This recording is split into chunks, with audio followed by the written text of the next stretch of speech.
Al oír su nombre, todos los reyes de Europa temblaban. Llevó a su ejército desde las arenas de Arabia hasta las puertas de Viena. Sus triunfos arquitectónicos fueron la envidia de la Europa del Renacimiento. Podía matar 1000 hombres y escribir después un poema de amor a su mujer. Pero su sabiduría y su voluntad de hierro se tambalearon ante los encantos de una esclava. Esta es la tragedia de Solimán el Magnífico. En 1553, en lo que ahora es Turquía, un rey libraba 2 batallas. Una contra otro ejército, la otra contra su conciencia. El resultado de la segunda batalla resultaría más decisivo porque la conciencia no pertenecía a un simple rey, sino al gran sultán otomano Solimán el Magnífico. Su vasto imperio abarcaba 3 continentes, pero Solimán se preocupaba por su reino. El problema no radicaba en el campo de batalla, sino en su propio hogar. El príncipe Mustafa era el más brillante de los hijos de Solimán y el favorito del ejército. Casi todos esperaban que él fuera el siguiente sultán a la muerte de su padre, lo mismo que el propio Mustafa.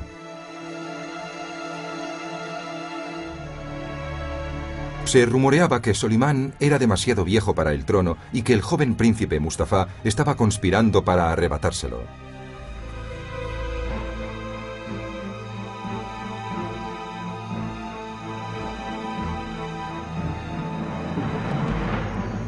Solimán pidió a su hijo que se reuniera con él.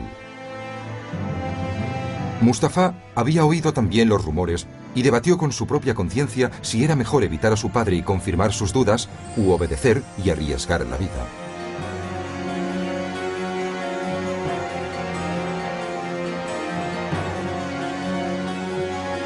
El ejército esperó el resultado de la reunión. ¿Un encuentro familiar o un encuentro que acabaría manchado de sangre?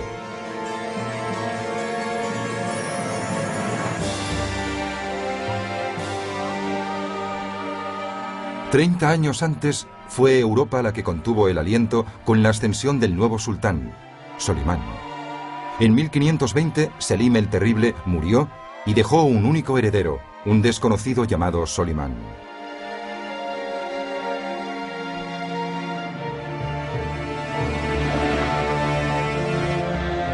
El padre reinó solo 8 años, 8 sangrientos años. Mató a tantos súbditos que recibió el nombre de Selim el Cruel.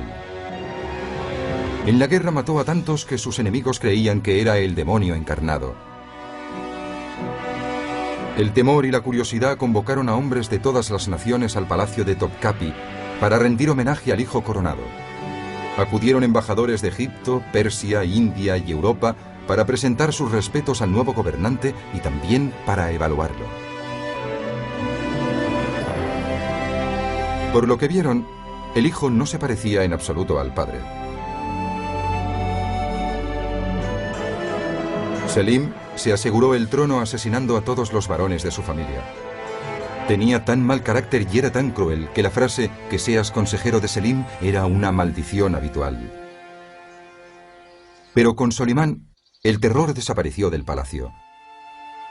Al contrario que su padre, él se rodeó de poetas, pintores y músicos. La afición favorita de Selim era la guerra. A Solimán le preocupaba la moda. Medía sus conquistas en lino y seda.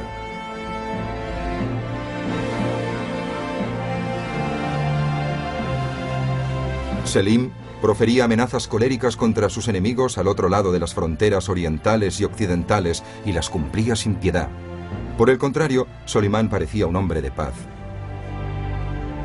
Un embajador escribió: "Todos los hombres coinciden en que un cordero manso ha sucedido a un león fiero. Solimán es joven, inexperto, cualidades que hacen presagiar un periodo de paz". Llamado así en recuerdo de Salomón, El rey sabio venerado tanto por los cristianos como por los judíos y los musulmanes, el joven Solimán empezó su reinado intentando hacer honor a su tocayo. Vació las cárceles de su padre, despidió a los burócratas corruptos y recompensó a la Guardia Real por su lealtad.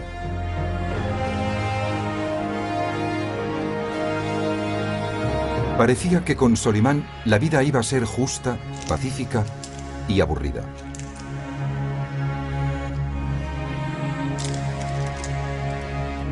Entonces promulgó una proclama que no dejaba lugar a dudas.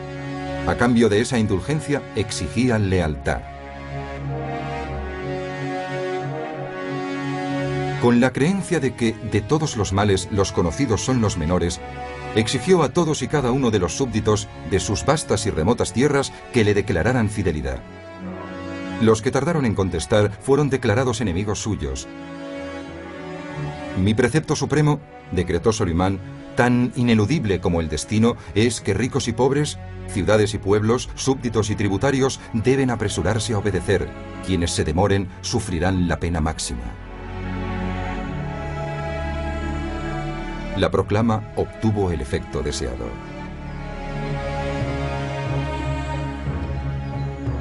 A los 3 meses estalló una rebelión en el ejército. Solimán ordenó ejecutar a los rebeldes, incluso mató a 3 de ellos con sus propias manos. El cordero se había convertido en león.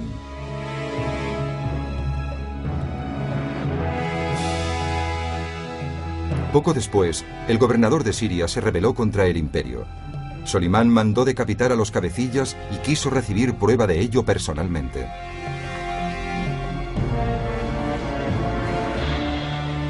Parecía que el joven sultán había prestado más atención a las lecciones brutales recibidas de sus antepasados de lo que nadie había creído. La herencia de Solimán se remontaba a Osmán, un jefe guerrero de una temible tribu islámica. Otomano significa de hecho la casa de Osmán. Los otomanos, que surgieron en Turquía hacia el año 1300, se lanzaron sobre una de las reliquias de Roma: el Imperio Bizantino. Constantinopla, la capital bizantina, se convirtió en el último bastión de la cristiandad en Oriente. En 1453 los otomanos la atacaron. Tras un largo y duro asedio, la ciudad capituló. Constantinopla se convirtió en la nueva capital del Imperio Otomano, Estambul. La gran basílica cristiana de Santa Sofía se transformó en una mezquita. Los soldados de Alá se habían apostado a las puertas de Europa. Y ahí se quedaron. Durante 100 años, el reino de Hungría bloqueó su camino a nuevas conquistas. El padre de Solimán se apoderó de Egipto, Siria y parte de Arabia. Pero en Europa no consiguió superar los Balcanes. Ahora le tocaba intentarlo a Solimán. Europa, por su parte, estaba en ebullición. Se había descubierto un nuevo mundo al otro lado del Atlántico y el viejo mundo se enriquecía con ello. A cambio, los conquistadores llevaban la cristiandad con la cruz si era posible, con la espada si era necesario. Europa no era tolerante con los paganos, como el mismo Solimán descubriría.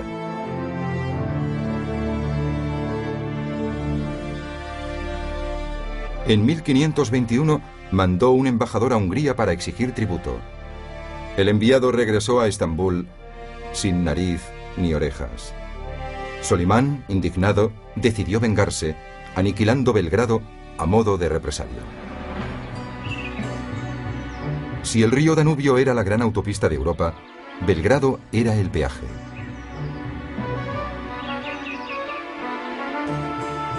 Belgrado había resistido uno tras otro a todos los ejércitos islámicos, pero Solimán había aprendido de sus antecesores y de sus enemigos. Llevó más cañones de los que nadie había visto nunca en un campo de batalla.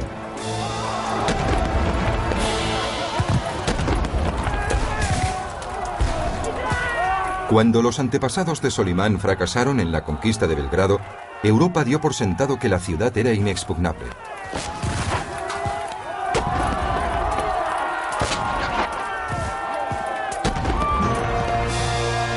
Pero en solo 26 días, la bandera otomana ondeaba sobre las almenas de la ciudad.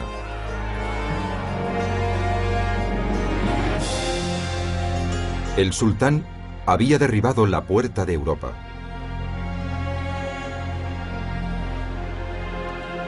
Solimán, que había matado hombres con sus propias manos, no retrocedía ante los horrores de la guerra, como demuestra su diario. El foso estaba lleno de cadáveres. Habían muerto 500 o 600 hombres.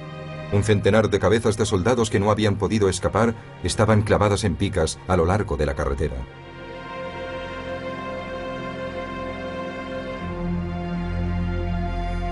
Un año después, Solimán lanzó una nueva campaña contra los caballeros hospitalarios de San Juan en la isla de Rodas.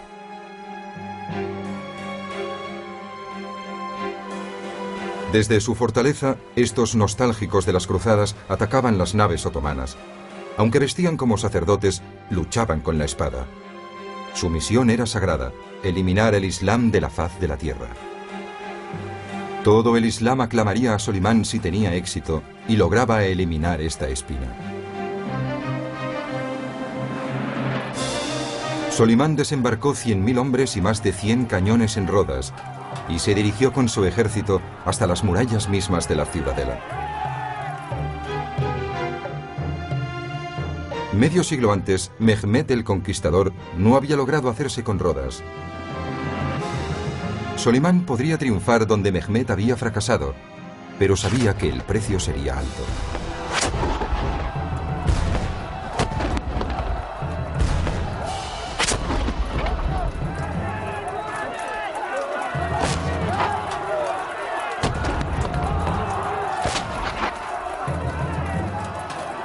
No podía imaginar exactamente cuánto. 50.000 otomanos, la mitad de su fuerza, cayeron en el transcurso de un sitio que se alargó 6 meses.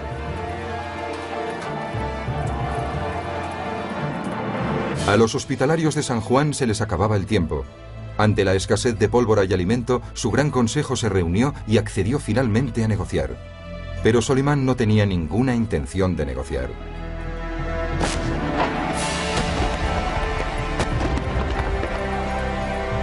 ¿Rendición incondicional? ¿O no perdonaría la vida ni siquiera a los gatos? Los orgullosos caballeros finalmente se rindieron, con los estandartes ondeando, y Solimán perdonó la vida a los últimos cruzados.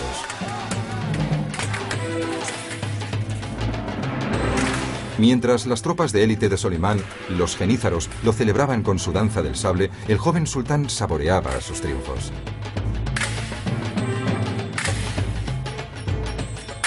Sultán, desde hacía solo 2 años y sin haber cumplido aún los 30, había tomado la fortaleza de Belgrado, derrotado a un ejército cruzado y obtenido el control de la mitad del Mediterráneo. El mundo musulmán lo aclamó como a su nuevo conquistador y salvador terrenal. El mundo cristiano tembló, conocedor de que lo peor estaba aún por llegar. El propio Solimán no podía saber lo alto que podía llegar, ni lo dura que sería la caída.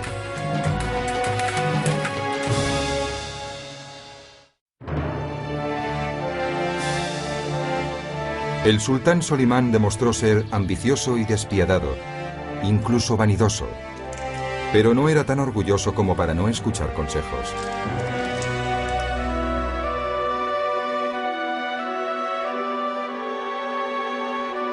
Solimán depositó más confianza en sus consejeros que ningún otro sultán antes que él. El más próximo era extranjero, cristiano y esclavo. Era su amigo de la infancia, Ibrahim. De paje de Solimán, Ibrahim pasó a ser administrador, diplomático, general, cuñado y por último, gran visir, el equivalente de un primer ministro.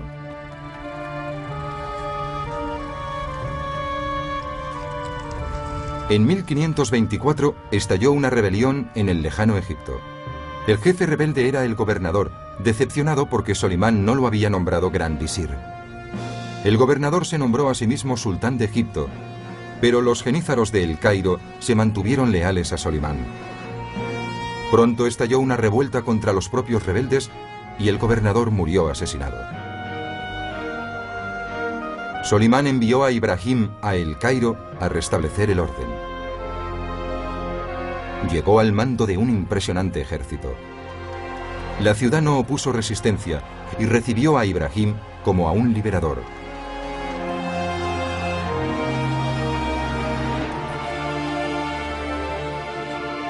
En nombre de Solimán, Ibrahim se instaló en el palacio del gobernador. Promulgó leyes que significaron la paz, redujo los impuestos, liberó prisioneros y, para no correr riesgos, ejecutó a los cabecillas de la rebelión. De vuelta a Estambul, Solimán ensalzó los triunfos y la lealtad de su querido Ibrahim. Colmó de alabanzas e incluso dio más poder a su gran visir. Después del sultán, Ibrahim era el hombre más importante del imperio. Solo había una persona más próxima a Solimán. También se trataba de un esclavo. En la comodidad de su harén, Solimán obsequiaba a la joven esclava con historias de su viejo amigo y sus hazañas. Ella se aferró a cada palabra e hizo planes por su cuenta. Roxelana, obtenida durante una de las campañas del ejército en Rusia, había hechizado a Solimán. La llamaba Hurruman, o sonriente. La corte, por el contrario, la llamaba bruja. Al final, Roxelana logró que Solimán le concediera la libertad. Consiguió lo que ni siquiera el mejor amigo de Solimán había podido conseguir: romper las cadenas de la arraigada y respetada institución de la esclavitud en la que se basaba el poder del sultán.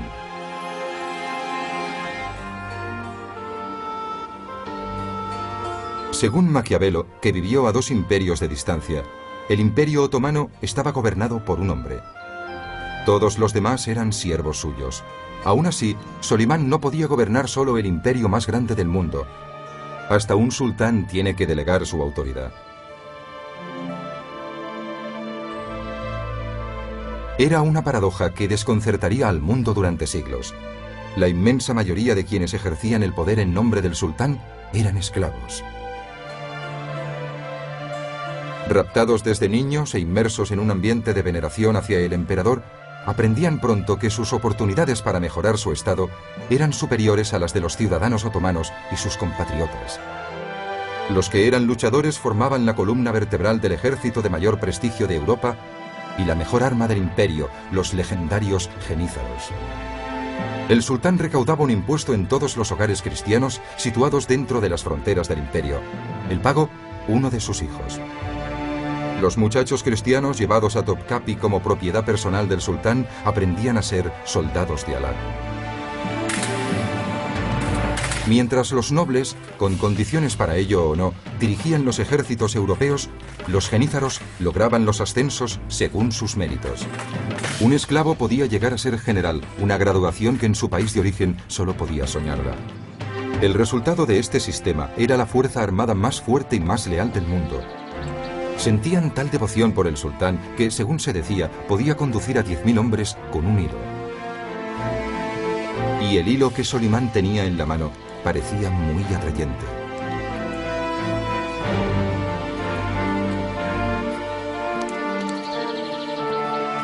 Había llegado el momento de aprestar de nuevo al ejército a la guerra y procurarle más victorias que ningún otro sultán.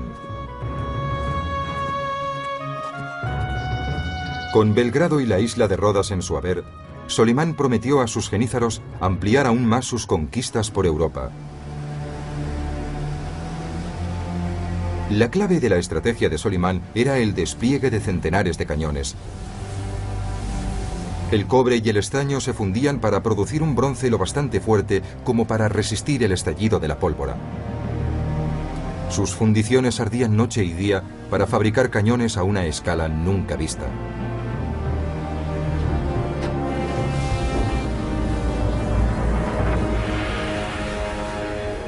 Y Solimán tenía intención de dirigirlos contra hombres, no contra murallas.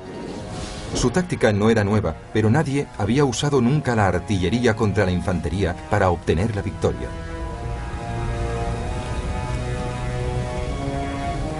Fabricar armas no bastaba. Tenía que poder transportarlas donde las necesitaba. Solimán tenía medios para hacer ambas cosas. En 1526, Solimán dirigió a su ejército hacia Belgrado y mandó los cañones en barco hasta la desembocadura del Danubio para reencontrarse río arriba. En el viaje hacia el norte encontró el lugar perfecto para su trampa, una llanura inmensa llamada Mohács. En el bosque que la rodeaba, Solimán escondió las armas y el grueso del ejército. Luego, apareció con un puñado de soldados de infantería con la esperanza de que el joven e impetuoso rey de Hungría mordiera el anzuelo. Y lo hizo. Ante el avance otomano, cerca de 40.000 húngaros atacaron como sombras en la noche.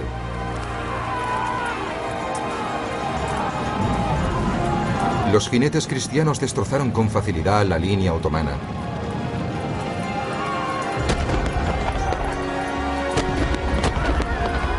Cuando los otomanos se retiraron, los cristianos que olían la victoria los persiguieron.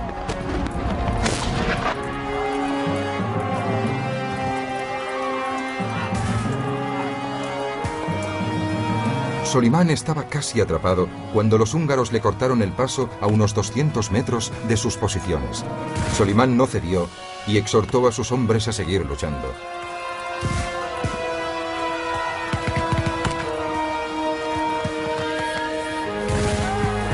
El fuego cruzado de 300 cañones, a derecha e izquierda, alcanzó a los húngaros y los despedazó.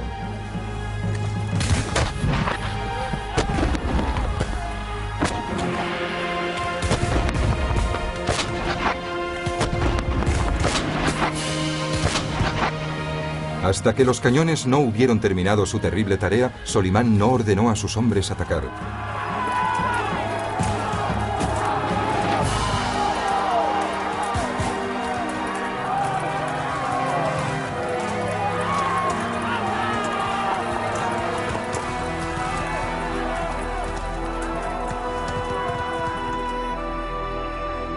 En 2 horas, la batalla había terminado.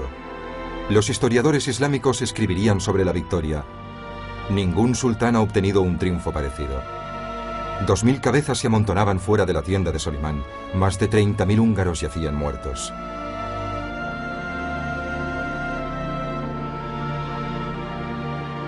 Entre ellos, un caballero imprudente de solo 20 años, el rey de Hungría. Los nobles húngaros supervivientes no tuvieron más remedio que someterse a su nuevo soberano, Solimán.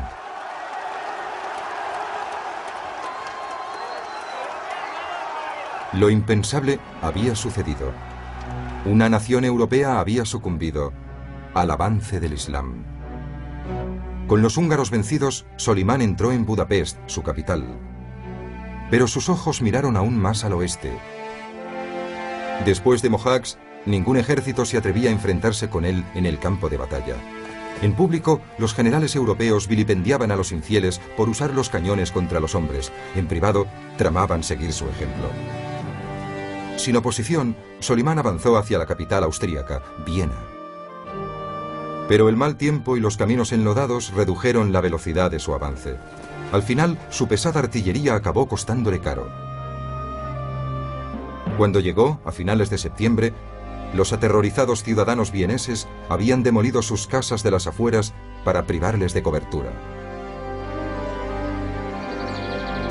Superados en número en una proporción de 4-1, los vieneses habían reforzado las murallas de la ciudad, habían bloqueado el acceso por el Danubio y se habían armado de valor para el ataque.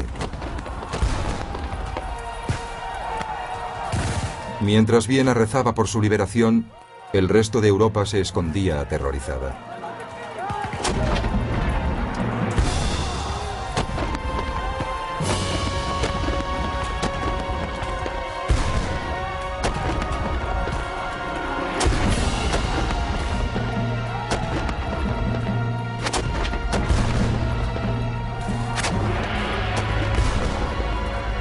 Durante 17 días el asedio continuó. Los genízaros atacaban una y otra vez las murallas. Una y otra vez los cañones cristianos los repelían.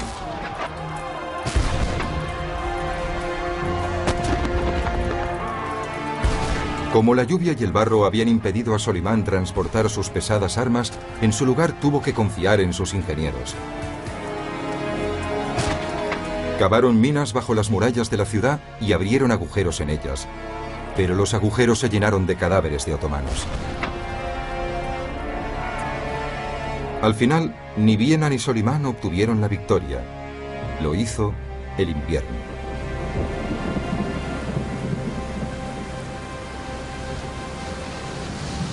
Solimán regresó a casa con su ejército aterido y empapado, abandonando Viena de momento. Hungría era suya. Viena podía esperar hasta la primavera. Estambul exaltó el regreso de su triunfante sultán. A lo largo de las décadas siguientes, Europa se escondería siempre tras esa misma mortaja invernal, a la espera de que la cólera de Solimán despertara por primavera.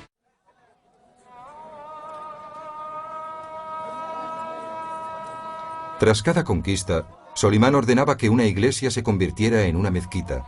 En ella daba gracias a Alá por sus victorias.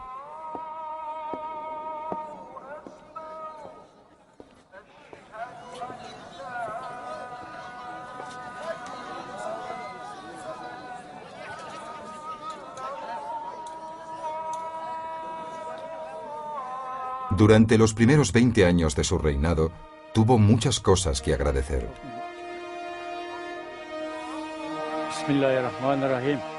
En la década de 1540, Solimán reunió tantos títulos como reinos poseía.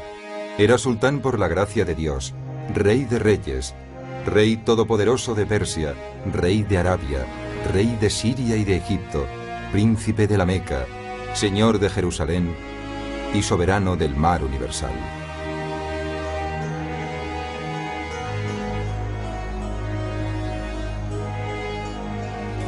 Su imperio se extendía de Bagdad a Budapest, de Austria a Argelia.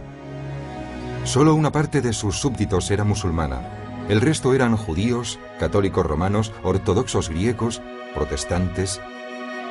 Como único caso entre los soberanos de Europa, Solimán permitió conservar su fe a los ciudadanos de los territorios conquistados. Con la sabiduría de Salomón y la astucia política de Maquiavelo, el sultán se percató de que imponer una nueva religión a una vieja cultura sería el camino más seguro hacia una rebelión. Por esto tomó su decisión. Mientras contara con su lealtad, ellos podrían hacer lo que quisieran con su alma. Pero no había ningún código que gobernara poblaciones tan dispares. Solimán necesitaba leyes lo bastante grandes como el dios de los musulmanes, pero que no ofendieran a los otros dioses. Fue incluso más allá. Redactó leyes que no ofendían a los sacerdotes ni grababan a los mercaderes. Este nuevo código lubrificó los engranajes del comercio y contribuyó a hacer de su imperio el más rico del mundo. Las leyes de Solimán lo regulaban todo, del comercio a los salarios, hasta la cantidad adecuada de fruta en un pastel. En el Gran Bazar de Estambul, el más grande del mundo, un vendedor deshonesto se arriesgaba a ser flagelado en público.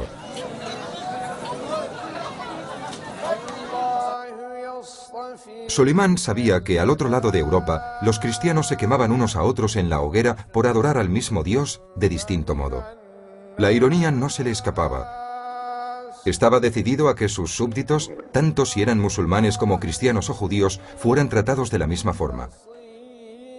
No resulta extraño, pues, que los historiadores turcos no lo recuerden como Solimán el Magnífico, sino como Solimán el Legislador. Como muchos sultanes antes que él, Solimán empuñaba la pluma además de la espada. Pero si su talento era legislar, su pasión era la poesía. Demostró ser un generoso mecenas literario y durante su reinado la poesía otomana alcanzó su apogeo. El mismo Solimán escribió más poemas que ningún otro sultán, decenas de ellos dedicados a su esposa. Roxelana, que ya se había ganado su corazón, iba a gobernar también su mente. Pronto aprendió que la vida en Topkapi se regía según los caprichos de Solimán. Otras esposas habían llegado y se habían ido. La devoción de Solimán por ella jamás había flaqueado, pero no estaba dispuesta a correr ningún riesgo.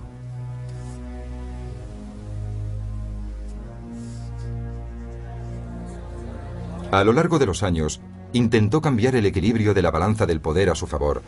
Después de haber pasado de esclava a esposa real, Roxelana se había convertido en el consejero de más confianza de Solimán.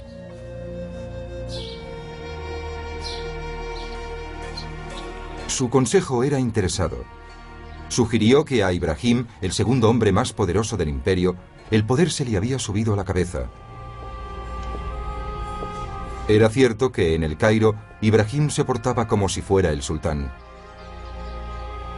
En Estambul incluso se había conferido un título que implícitamente lo elevaba al rango de sultán. Pero no se puede considerar que el orgullo sea un pecado mortal, así que Roxelana tuvo que inventarse uno. Bajo el reinado tolerante de Solimán, Ibrahim había reunido una colección de arte cristiano. Sin duda, Alá, por no decir Solimán, consideraría intolerable a ese dios rival. Una mañana de 1536, el equilibrio del poder en Topkapi cambió para siempre. Al amanecer, los sirvientes empezaban a moverse por el palacio cuando se llevaron una desagradable sorpresa.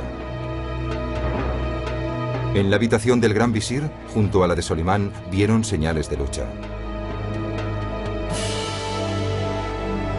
Encontraron sangre en la ropa de la cama y después el arma, la cuerda de un arco. El método habitual para estrangular a alguien. Encontraron el cadáver fuera del recinto, totalmente desnudo, como exigía la tradición cuando un poderoso había caído en desgracia.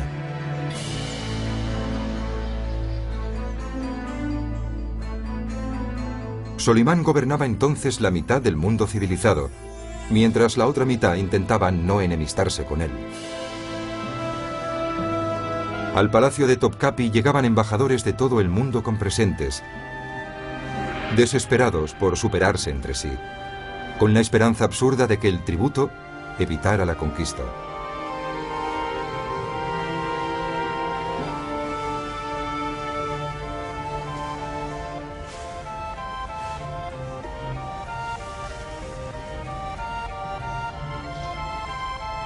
Un turbado sultán tenía la deferencia de aceptar estos regalos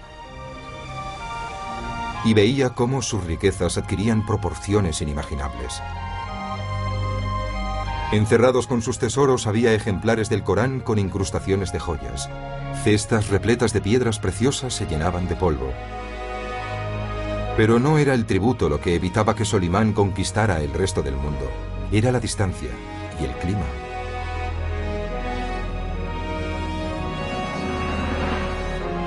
En la década de 1540 había desplazado las fronteras de su imperio hasta el centro de Europa, el norte de África y Persia. Poseía prácticamente todo el Mediterráneo, pero no podía avanzar más. Sus soldados solo podían combatir cuando el tiempo lo permitía. Como se negaba a que su ejército pasara el invierno tan lejos de su capital, Solimán regresaba cada otoño a Estambul. Solo podía conquistar las tierras que podía cruzar antes de la caída de las hojas, y nada más. No había sido fácil definir la frontera con Europa entre Budapest y Viena. Incapaz de expandir su imperio, Solimán lo enriqueció a una escala jamás vista. Tomó a un ingeniero prometedor de entre las filas de los genízaros y lo nombró arquitecto de la corte. Como Miguel Ángel, que trabajaba en esa época en Roma para el Papa Pablo III, Sinan fue uno de esos hombres de talento protegidos por el destino, que le proporcionó un mecenas rico, y no había ninguno más rico que Solimán. Como Solimán, Sinan había dedicado la primera mitad de su vida al ejército. Como Solimán, dedicaría la segunda mitad a la arquitectura. Y construyó por todas partes. Durante 50 años construyó sin cesar, continuando su obra durante el reinado de Solimán, el de su sucesor y el del sucesor de este. Sinan trabajó hasta su muerte, a la edad de 99 años. Casi 500 proyectos llevarían su nombre, dejando un recuerdo que ningún otro arquitecto de la historia pudo igualar. Recuperó ciudades que el padre de Solimán había destruido. Construyó carreteras y puentes, fuentes y estadios, albergues y mausoleos. En la Meca, una de las capitales de las tres grandes religiones del imperio de Solimán, Sinán erigió edificios para albergar a cientos de miles de peregrinos. En Jerusalén reconstruyó las murallas de la ciudad y restauró la cúpula de la roca, el templo erigido sobre el lugar donde, según se dice, Mahoma ascendió a los cielos. Fuera de Estambul, Sinán construyó un acueducto tan espléndido como cualquiera de los que construyeron los romanos.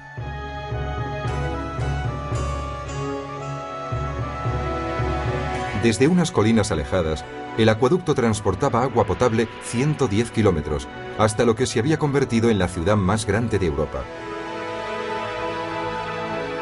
Grande fue el beneficio que Estambul obtuvo de la pasión constructora de Solimán. Con Sinán, el paisaje de la ciudad se transformó.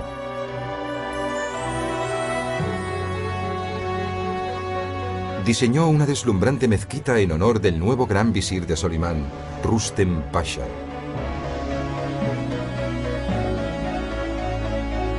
La mezquita estaba totalmente decorada con 100.000 de los famosos azulejos blancos y azules de la ciudad turca de Iznik.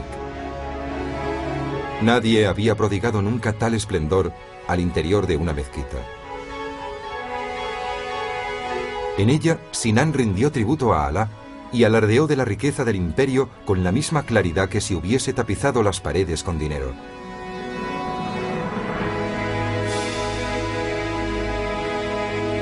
Después dibujó los planos de otra nueva mezquita, esta vez dedicada a Solimán.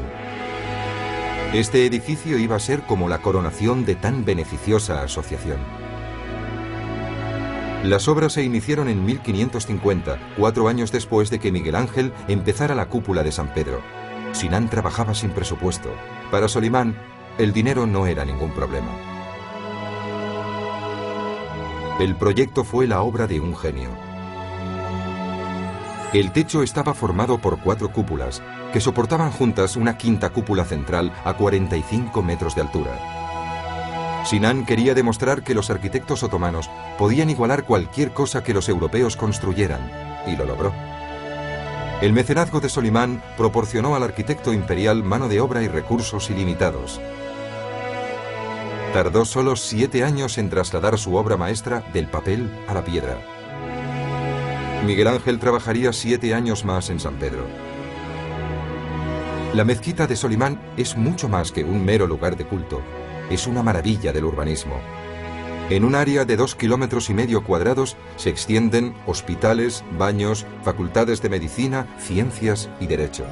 Y como correspondía, la estructura más alta de la ciudad se erigió en la colina más elevada de Estambul. Cuando mostraron la mezquita a unos visitantes de Roma, uno de ellos escribió: «En ninguna parte puede encontrarse tanta belleza, externa e interna, junta».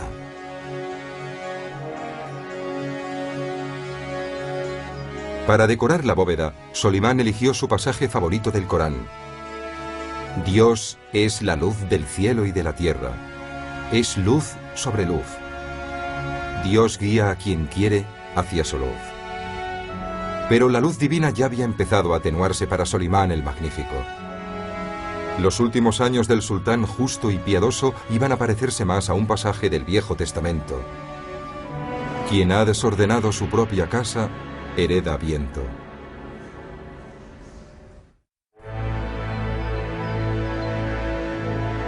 En el Imperio Otomano, pocos sultanes reinaron más de 20 años. En 1552, Solimán había ocupado el trono más de 30 años. ¿Quién iba a sucederlo? Sus hijos estaban impacientes y nerviosos. Según la tradición, cuando el sultán fallecía, su descendencia luchaba por el trono hasta que había un vencedor.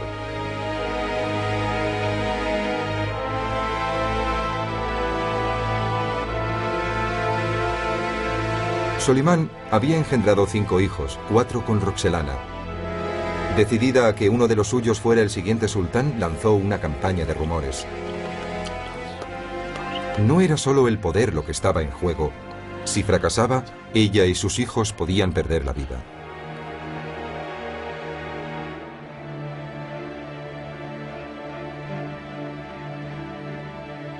El candidato más prometedor era el mayor, el príncipe Mustafa.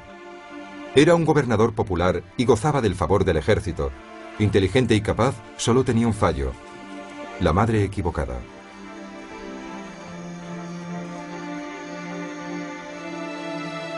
Roxelana sabía que Mustafa quería el trono, pero tergiversó los hechos ante Solimán y hábilmente convirtió su ambición en traición.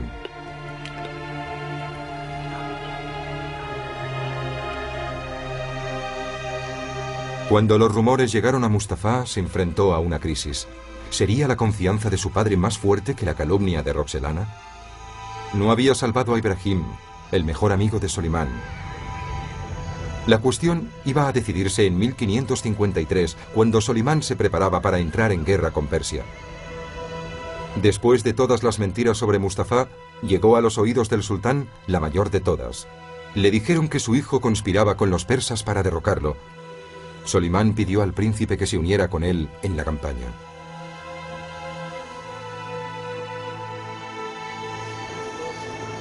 Mustafa tomó una decisión. No ir era declararse culpable.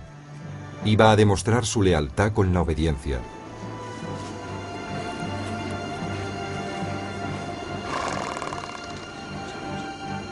Mientras el ejército esperaba ansioso, Mustafa cayó en una trampa.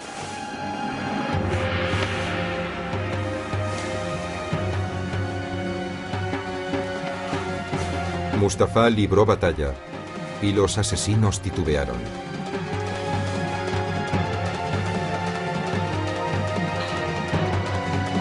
Furioso por la demora, Solimán ordenó a sus hombres que acabaran el trabajo.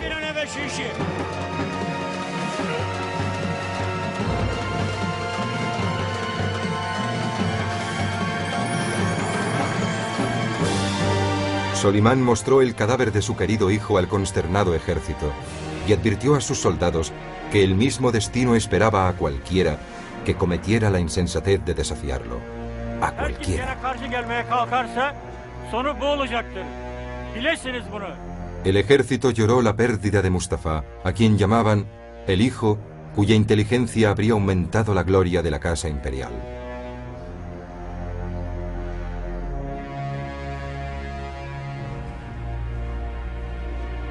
Pero la matanza no se detuvo ahí. Los asesinos acabaron también con la vida del hijo pequeño de Mustafa. Entonces, afligido de dolor, uno de los hijos de Roxelana se suicidó. La casa de Solimán estaba bañada de sangre.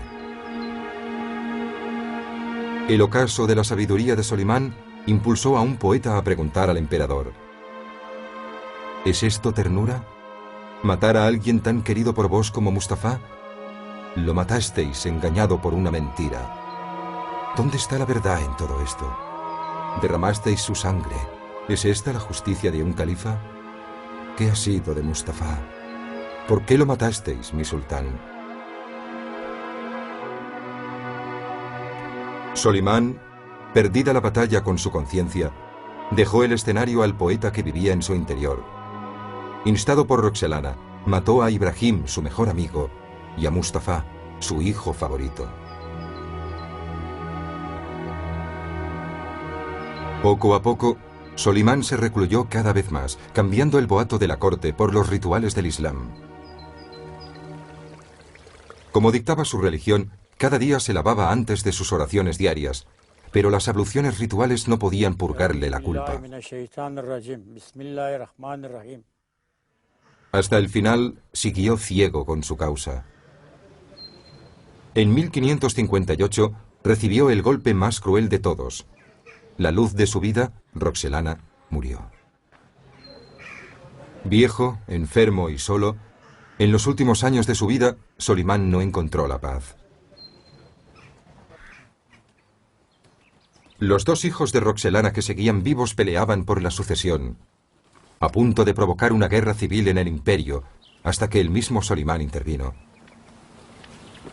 Derrotó al hijo menor, trágicamente de nuevo el más capaz de los dos, y entregó el reino a su hermano, como exigía la tradición.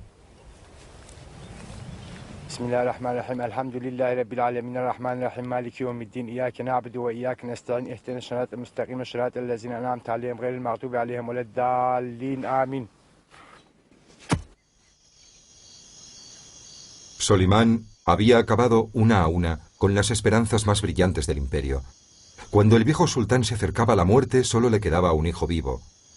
Uno que era, a decir de todos, un borracho y un idiota.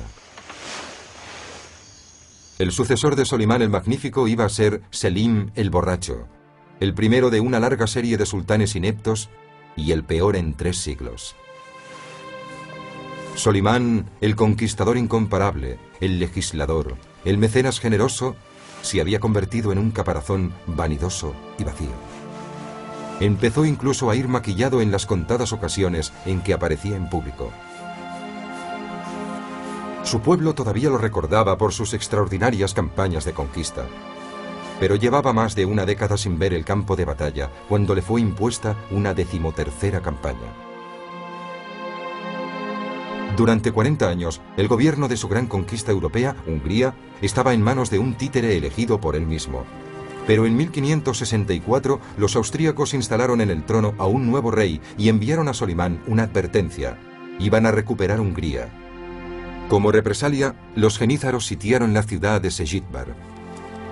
Solimán, con 72 años de edad, decidió mandarlos en persona.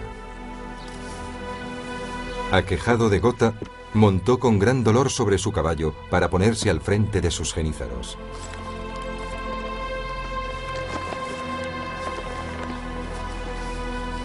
Pero la 13ª victoria iba a escapársele de las manos.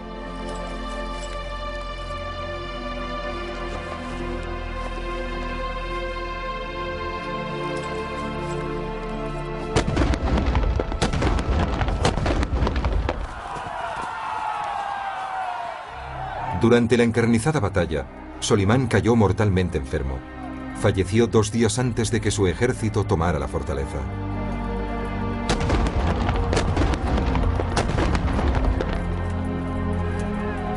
Su muerte se mantuvo en secreto. Durante 43 días, sus consejeros falsificaron su firma y emitieron órdenes mientras esperaban la llegada de Selim.